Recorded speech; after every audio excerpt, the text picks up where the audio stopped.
Hi everyone, thank you for joining me. My name is Fiona if you are new here. I'm going to show you all of the new beauty products that I have accumulated in the last couple of weeks. Starting off with a foundation, this is a classic drugstore foundation. It's the Rimmel Lasting Finish Foundation. So since I've had this many moons ago, it now has a 35-hour wear claim and it has been hydration boosted with hyaluronic acid, has an SPF of 20 and 2% niacinamide. Now I don't have problems with either of those ingredients and I'm wearing this foundation today. It looks a little bit glowier on me as I've added some glowy setting spray, but it is definitely not a matte finish. I would say this is more of a satin. Now, if you do like Rimmel foundations, I can't see a huge difference between these two. Again, this is only about my second time wearing this one, so maybe it will become a bit more obvious what the differences really are. Maybe I should do a half and half face someday as the shade is pretty much the same in both. I went to Superdrug the other day and they had 3 for 2 on all L'Oreal beauty products. There's been one product that I've had my eyes on for ages because everyone seems to be reviewing it with mixed opinions, I would say. The L'Oreal Faux Brow. I'm just so intrigued by the applicator. It's like a little Batman. It's so cute. I've swatched this shade, which is dark blonde, that's a very dark blonde, on my hand just for you to see. I really think this is going to be a great colour, especially with my new hair colour, because it's probably a bit too dark for your average blonde. The next product I got on 3 for 2 for L'Oreal was the L'Oreal True Match Radiant Serum Concealer. Again, this is something I've wanted to try for a little while now because I absolutely adore the True Match foundation. It's one of the best ones I've got in my collection. I have not been let down by this concealer. I've got it in the shade 05D, which I believe is the lightest shade. I'm wearing it under my eyes today and I think it's fantastic. I don't know about being radiant, but it's incredibly smoothing. It's not drying, it's not matte, and it's the kind of concealer that you could wear on its own day to day without needing a foundation because it blends into the skin so seamlessly. I'm giving this one a 9 or even a 10 out of 10. It's absolutely fantastic. The final product that I got in my 3 for 2 from L'Oreal at Superdrug was this L'Oreal shadow stick in the shade Magnetic Mauve. So this is your standard shadow stick with a twist up applicator, and it's this shimmery shade that is here on my hand. I have worn this, it lasts all day. It's a very, very nice shade, kind of a rosy shade, I would say. Not too purpley, even though it's got mauve in the name. It has this lovely cooling sensation when you put it on the eye, actually. So I would highly recommend that formula if you do like a shadow stick. I think it's just as good as the Bobbi Brown or the Laura Mercier versions. Now it's time for a bit of a miss. I picked up the E.L.F. Holy Strokes Microfine Brow Pen. And there's a reason that no one's talking about this. It's a bit crap. So I'll just show you the applicator there. It's just your typical very fine tipped brow pen. And this is all I can get out of it. This shade was called Taupe, so I wasn't expecting it to be super dark, but when I try and put this on my eyebrows, you can hardly see anything, and that was even before I dyed my hair.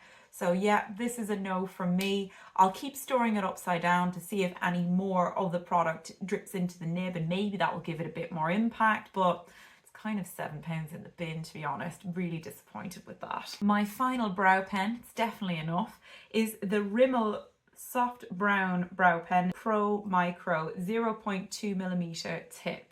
So I've swatched this one on my hand as well. This is the sort of medium shade out of the 3, possibly the Goldilocks shade, because I don't want my eyebrows to be too dark, especially if I'm not wearing a full face of makeup.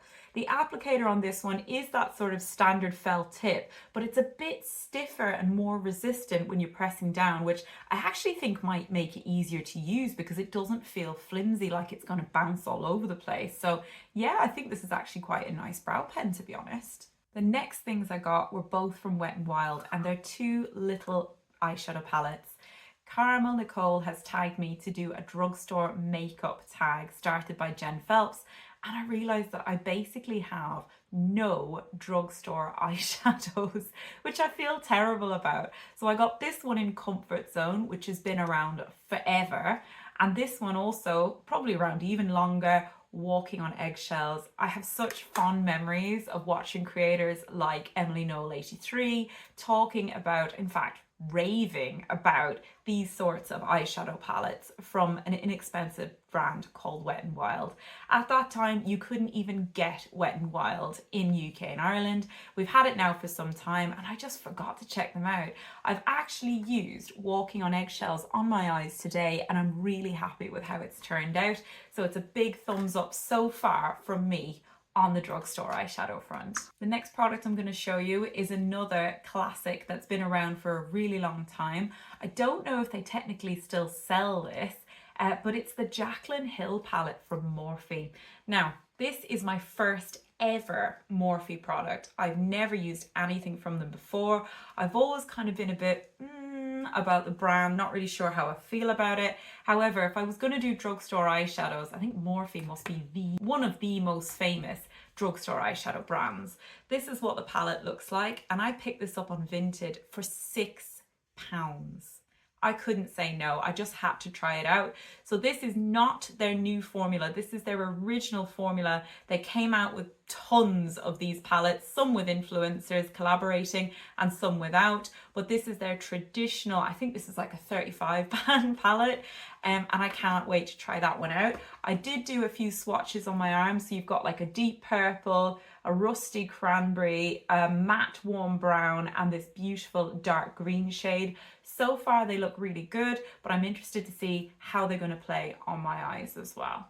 Then some more Vinted finds. I did show these on my live video recently, but for those of you that didn't watch that, I picked up these two MAC neutral palettes, the warm palette and the cool palette. I believe these are discontinued, but a lot of the shades are still available in the single pot form, and a lot of people have these knocking around. They're still available online to purchase on lots of secondhand sites.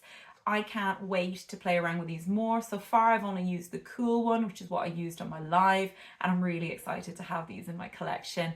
I am a bit of a vintage makeup and especially a MAC makeup collector. Finally, the rarest and most exciting thing I've managed to pick up this month. Sadly, this palette is also discontinued, but if I can get it, I'm sure you can get it too if you put your mind to it. This is the Natasha Denona Safari palette. How incredibly beautiful is this all matte palette? So it's the same size as the Biba palette. In fact, let me get my Biba palette so I can show you and do a bit of a comparison between the two. So you have got the Biba palette, which is still available on the top, and you've got the Safari palette, now discontinued, on the bottom. Obviously Biba is warmer, it's a much more neutral colour palette and it has a lot of shimmery finishes in here. This Safari palette is completely matte, no shimmer, and has a wider variety of undertones in there. You've got some olive tone shades, you've got some pinky warm shades, and you've got some neutrals mixed in there as well. I thought these would work really beautifully together, and that's why I purchased the Safari palette. And I got an amazing deal. It only cost me £35, whereas if it had been bought for its original retail price, it would have been over £100 brand new. I managed to get this completely untouched. I don't think anyone has even swatched this. I'm just going to pick a couple of random colours. So I've got these two here at the bottom, that's Lotus and Amara. Sorry if I'm butchering the names. And I'm going to take Rhino as well up here. So just next to my Morphe, nice soft neutral tone. Oh, that's got some great pigment.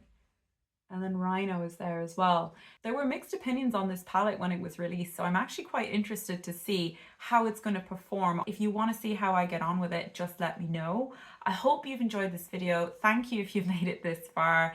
And hello to all of my new subscribers. Thanks so much for joining me. If you have any requests for comparisons, swatches, anything at all, please let me know. I hope you all have a fantastic day and I'll see you next time.